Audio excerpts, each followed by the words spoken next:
Before beginning our unit number 4, I will discuss the INSEM exam question paper. Okay, from August 2018. So there are total 6 questions, and every question having the OR. So question number 1A, explain with suitable diagram SIMD and MEMD architecture. This is asked for 4 marks, just discussed. Then B, explain the impact of memory latency and memory bandwidth on system performance. This is also asked for 6 marks. Means question number 1 is for 10 marks. But question number 1 having OR, that is the question number 2, A and B. So question number 2A is describe uniform memory access, that is the UMA, and non-uniform memory access, that is the NUMA model with diagrammatic representation. Okay, so you can represent it using the shared address space. That kind of diagram you need to draw there, and this is asked for 6 marks. And B part, describe the scope of parallel computing. Okay, and give applications of parallel computing. If you see there, the scope we have already discussed. If you see there, 3 different areas we also discussed, and applications in different areas like the image processing, then scientific and research areas we have discussed already, if you see that. So that kind of I can and the scope of parallel computing also discussed, as number of processors are transistors are goes on increasing. Okay, if you see there, generation by generation, and then network bandwidth, and likewise if you see there, then that is asked for 4 marks. Then question number 3A, explain any 3 data decomposition techniques with example. So this is on unit number 2. So earlier question 1 and or question 2, that was on unit number 1. So question number 3 is on unit number 2. Explain any 3 data decomposition techniques with example. Okay, so this is not too difficult. You have to explain with the help of example. That is either the exploratory decomposition, data decomposition, if you see that, or you can say the hybrid decomposition. Okay, that kind of decomposition techniques you need to explain there with suitable example. Then B party, this asks for 6 marks. Explain any 3 data decomposition techniques with example. And question 3B, give the characteristics of task. This is asked for 4 marks. So this question was asked in our unit test 1 also, if you see there.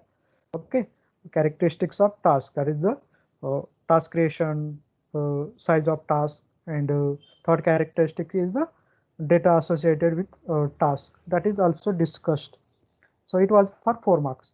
Then question 3 having the or question 4, give the characteristics of GPU and any 2 applications of GPU processing. So we have seen different GPU from NVIDIA. Okay, then I think one example from Intel Alto, AT also. Okay, from GPU, that is from NVIDIA, we have discussed about the GPU processor 6800. Okay, so regarding that, you can explain and give its applications in the you can say the complex scientific or the image processing applications or research based applications where complexity of computation is higher.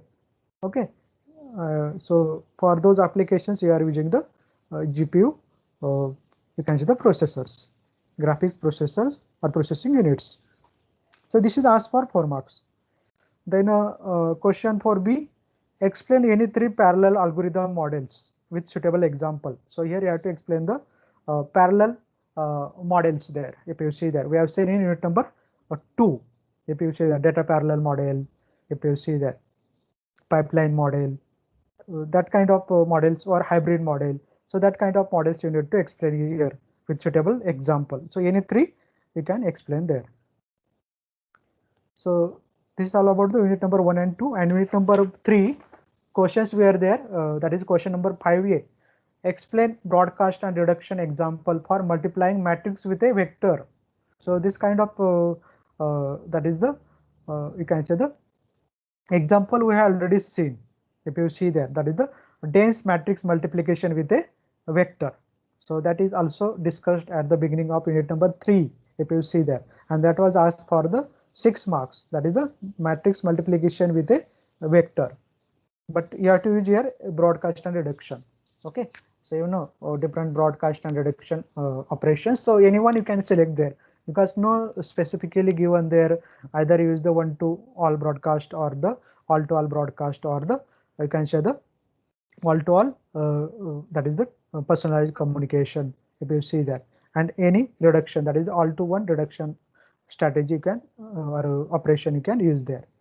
So this is about the question number 5a. This is asked for 6 marks.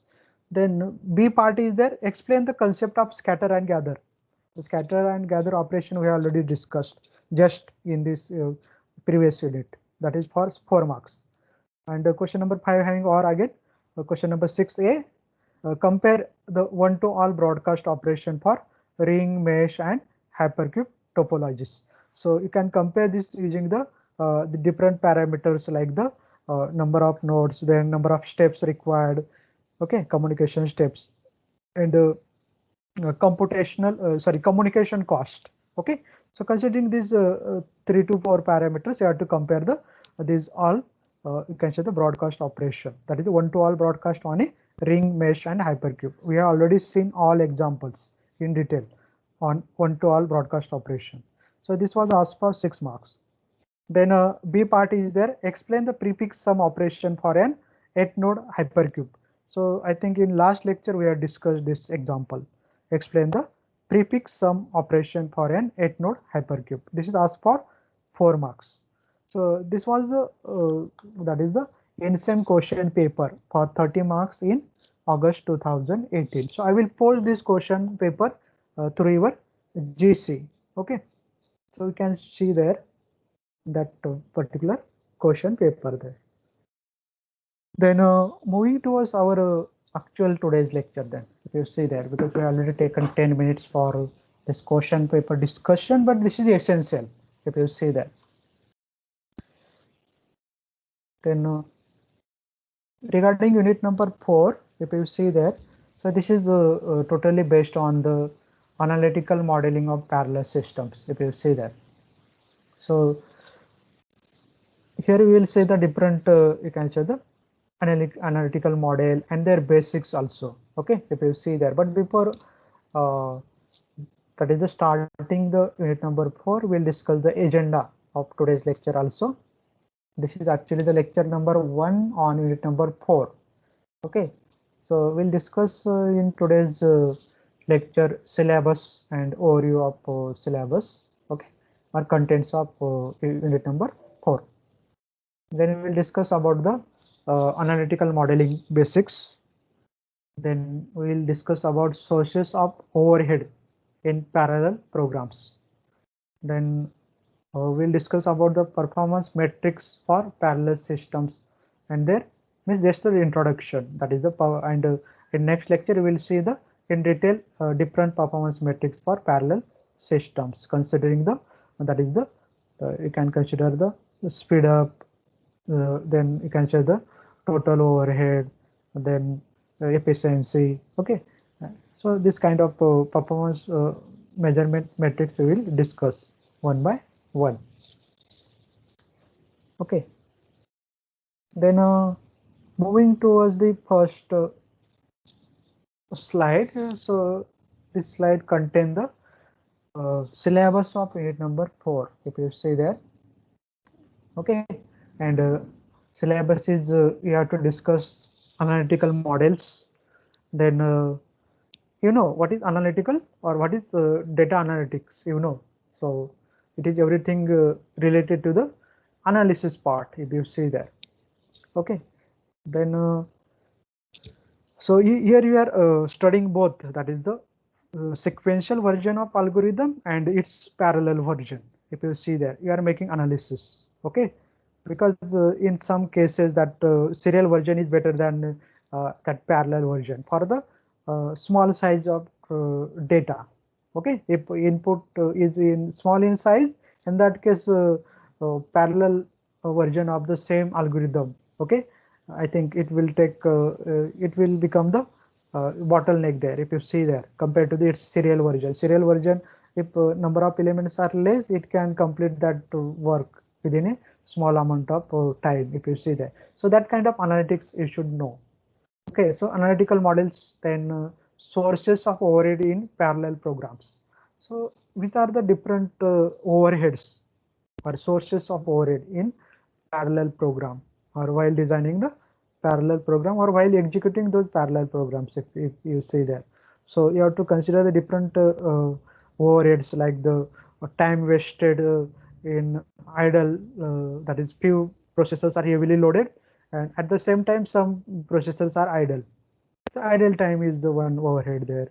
Then you can consider the time wasted in IPC, that is the interprocess communication, because this is due to the data dependency or control dependency, if you see there. So some tasks are interdependent, and they need to wait until the data become available from the previous task. Okay, so it will enter in waiting state, because until that data do not become available, that particular task will cannot proceed or perform its computation. So that kind of overhead is there, if you see that. And some computation may be require the excess computational time. That kind of overhead may be there, if you see that. And this might be due to the serial version of that program, if you see that, because you are executing that particular program on a parallel system, if you see that, or platform. But some part is designed only for the serial execution purpose, so that can be executed serially in that case, if you see that. So there may be the time wasted in between switching from the parallel that is the version to the serial version, if you see that. So that kind of overheads may be there. Then we'll discuss the performance metrics for parallel systems. Okay, so those metrics we'll see, like the speed up, then you can see the total overhead. Okay, then serial runtime, parallel runtime. Okay, that kind of metrics we'll see in detail. Then we'll see the effect of granularity on performance of your parallel systems. Then scalability of parallel systems we'll discuss. So how we can expand the parallel systems, that is scalability. Then minimum execution time and minimum cost for that is the communication cost, if you see there, for the parallel algorithms. Then optimal execution time, that is also regarding the or related to the parallel algorithms. Then dense matrix algorithms, that is the matrix vector multiplication and matrix multiplication. Okay, so this is also in your practical, in HPC practical, that is the multiply the matrix with a vector. That kind of assignment we have already discussed for the batch A1, and matrix multiplication also. So that kind of assignment also I have shown in the form of one small video, but that will be again your subject teacher will take in your LP1 practical also, if you see that, because you have practical assignment on matrix vector multiplication and matrix multiplication, if you see that, using the OpenMP programming. Okay, so these two assignments we have discussed for A division A1 batch and B division B4 batch, because these two batches I am taking LP1. So rest of batches will also, I think respective faculty will cover those assignments. Okay, so again this is regarding the syllabus discussion. Again topic overview of the content of or topics to be covered from it. Number one, same topics: sources of overhead in parallel programs, performance metrics for parallel systems, effect of granularity on performance, scalability of parallel systems, then minimum execution time and minimum cost optimal execution time. Then additional topics are there: asymptotic analysis of parallel programs and other scalability metrics. So this will be the topics we need to cover from unit number 4. Okay.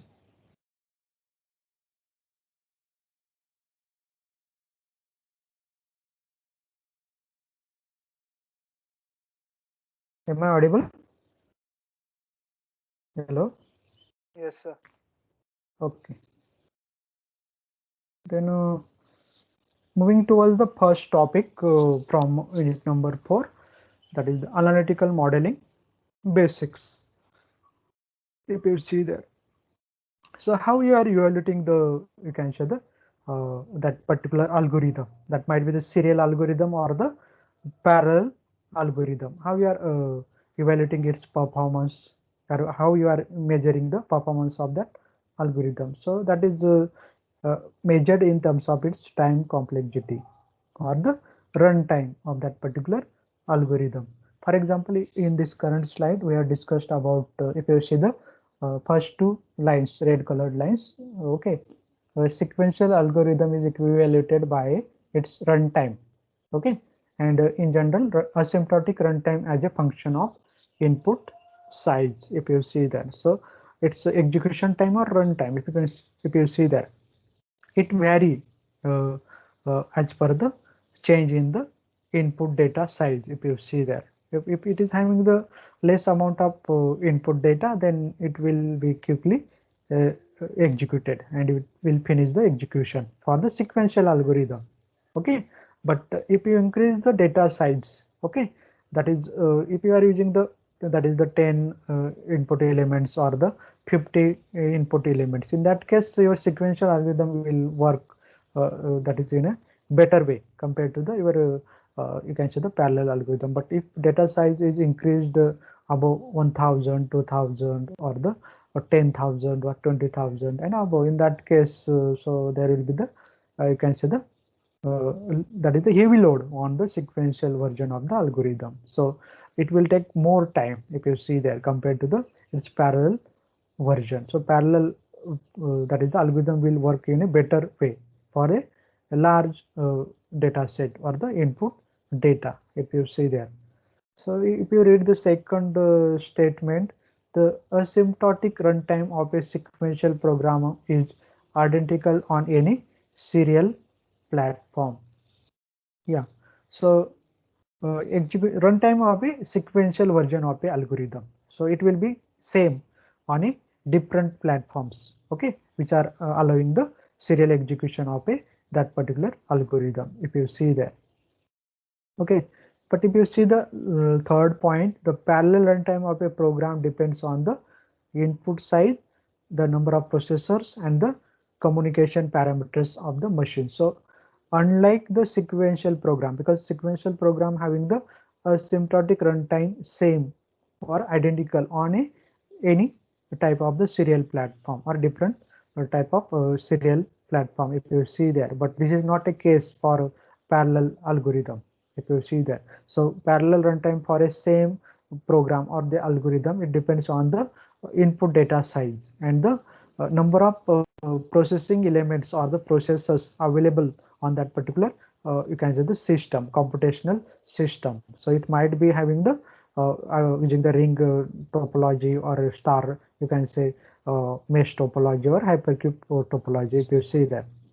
So it depends on the number of processors, okay. And as the number of processors goes on increasing, its computational time will be less. But if number of processors are less in number, in that case parallel runtime of a that particular algorithm will be more in that case, if you see there. So this kind of analysis you need to make here, if you see there. And the communication parameters of the machine. So communication parameters you need to consider here, if you see there, because uh, there is you can say the communication overhead among the different processors, because they need to communicate with one another for a data, okay. That might be due to the data dependency, that is the output produced by the one processors may be utilized as a you can say the as an input to the next processor. So that is data dependency. So that will in that case, so that processor, that is next processor may be in waiting state, okay, until that data become available from the first or previous processor.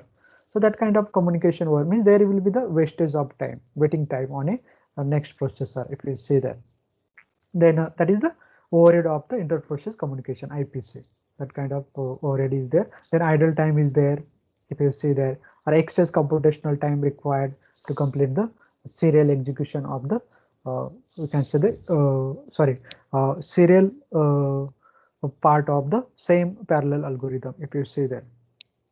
Then next line, if you see there, an algorithm must therefore be analyzed in the context of the underlying platform. Okay, that's why I'm telling you should make the in-depth analysis of the algorithm for its serial version and parallel version for the underlying, you can say the parallel platform or parallel computational platform, if you see there. Okay, so that it should be compatible on that platform, as well as it should be executed, that is the taking the minimum execution or the runtime, if you see there. Okay, and that should you can say the support these different you can say the bottlenecks, if you see there, that is related to the communication overhead. Then last line, if you see from current slide, a parallel system is a combination of parallel algorithm and an underlying platform. Yeah, so this is important. We already discussed that is the second statement. The asymptotic runtime of a sequential program is identical on any serial platform. So it is same, if you see there. But in parallel system, it is a combination of a parallel algorithm as well as the underlying platform. It depends on the underlying platform also, if you see there. So parallel system may have the different, that is the, if you see there, runtime on a different underlying platforms. Okay, if you see that, so it will change platform to platform. So while designing the parallel program or the algorithm, you need to consider the underlying that platform also on which your algorithm will run or the execute, or it will work, if you see there, because it will have the different runtime on a different platform. It may happen. So this kind of analysis you need to make before designing the that is the parallel algorithm. So this is the nothing but the analysis part of your or analytical modeling. In short, the name is given here, analytical modeling you need to perform for your parallel systems. Okay, so this is essential uh, in order to design a better parallel algorithm. Okay, in order to get a, you can say the high performance and the high throughput, if you see that, and it will utilize the that is the all resources available on your machine properly, if you see that. So for that purpose you need to make this analysis. Then same topic is in progress, analytical modeling basics, that is the there are different performance measures are available, if you see that. That is the number of performance measures are intuitive, if you see that. That is for your algorithm, if you see that. So these performance measures are like wall clock time is also one performance measures, or you can use your clock for measuring the performance of your algorithm, how much time it is taking to complete the execution, if you see that. Then how much faster is the parallel version. So then comparison can be done between the sequential version or serial version of your same algorithm with its parallel version, because generally you are designing the parallel version of the algorithm using its available sequential version. That part we have discussed in not for all batches, but for LP1 assignment we have discussed about the bubble sort and the merge sort. So there we have discussed that is the serial or sequential version of the bubble sort as well as the merge sort algorithm is available. So using the same serial version, you can develop your parallel version of the same algorithm. Okay, and we have discussed how to develop, and this kind of assignments we have discussed. That is the for parallel bubble sort, that is the odd even sort, and the last one is you can say the parallel merge sort algorithm we have discussed for A1 batch, I think, from your division. Okay, so regarding that you can say the performance measures, if you see there, then raw flop count, that is the floating point operations, okay, per second or whatever, this kind of metrics will be used there, if you see there. So as far as wall clock time is concerned, you can discuss this point here. So what is wall clock time? The time from the start of the first processor to the stopping time of the last processor in a parallel network or ensemble. So parallel ensemble might be ring, having the ring topology, star, you can say the mesh topology or the hypercube topology, if you see there.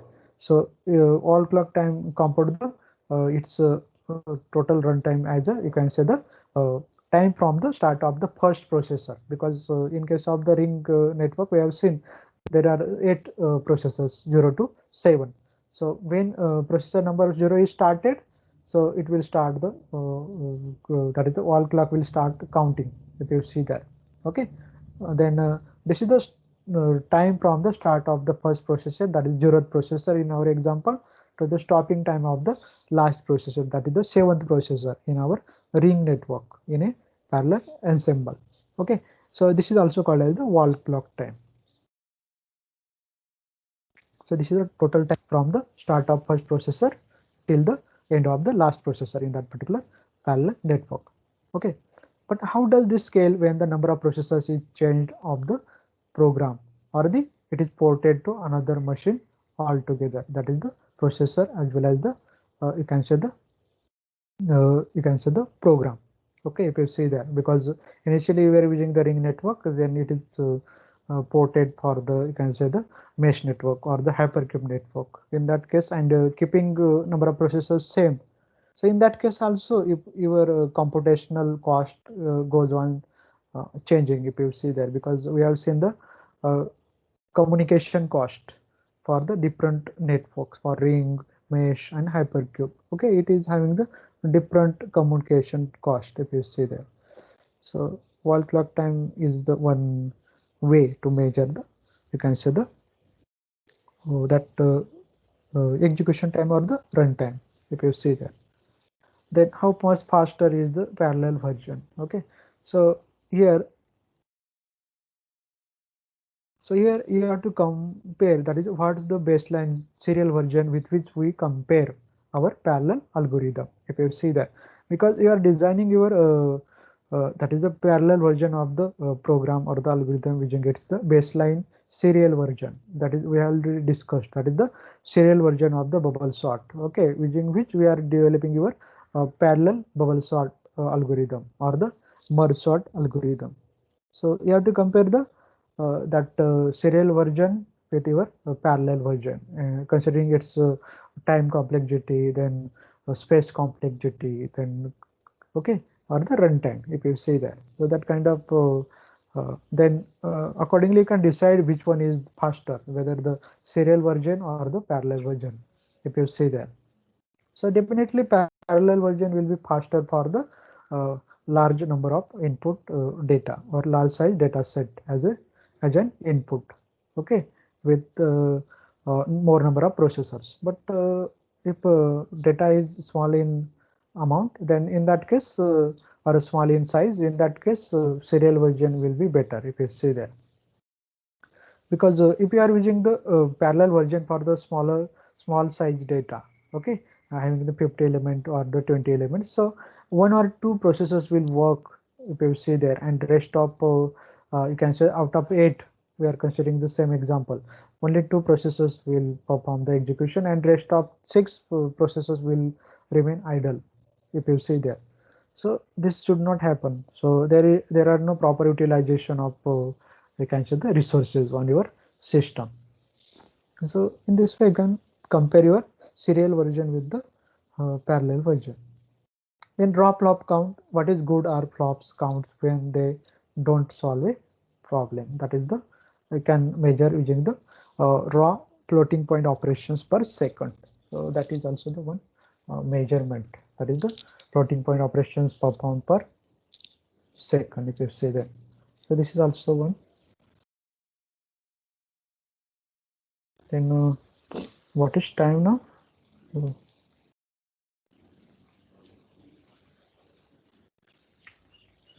So next topic is sources of overhead in parallel programs. Okay.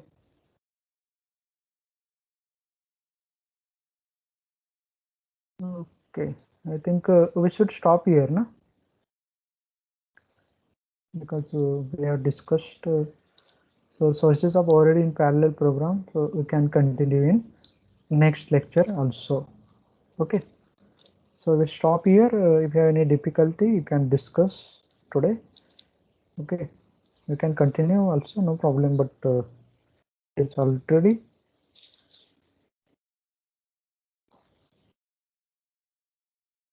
2:07, means 3 minutes remaining.